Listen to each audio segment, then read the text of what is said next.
এই দেখেন আমার হাতে একটা সিগারেটের প্যাকেট, এটার ভিতরে আছে সিগারেট। তো সিগারেট ধূমপান স্বাস্থ্যের জন্য ক্ষতিকর, এটা সবাই জানে।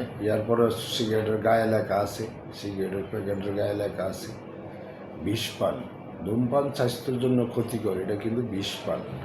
এরপরও আমরা যাই না হই না এই বিষ পান করি। আমার ভিডিওটা বারে বারে দেখবেন আপনারা। তো আমার দৈনিক 2 প্যাকেট সিগারেট লাগে। আমি চাই না এত সিগারেট কেউ খাক, কিন্তু আমার তো এটা আমি নেশা হিসাবে ধরি না, এটা আমার পেশা। তো ইনশাল্লাহ শরীর স্বাস্থ্য ভালো আছে আমার। এত সিগারেট খাইয়াও আল্লাহ রহমত করুক, আলহামদুলিল্লাহ।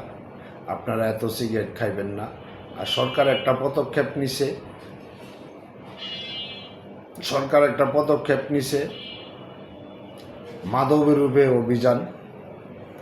তো মাদক বিরোধী অভিযান না কইরা সিগারেটের উপরে একটা পদক্ষেপ নেই। এটা আপনারা সবাই আমার ভিডিওটা আবার বেশি বেশি করে দেখবেন। আমার সরকারের কাছে আবেদন, সিগারেটের তাতে একটা অভিযান চালায়। আর আপনাদের কাছে একটা অনুরোধ, আপনারা এত সিগারেট খাইবেন না, সিগারেট কমায় খাইবেন। আল্লাহ হাফেজ।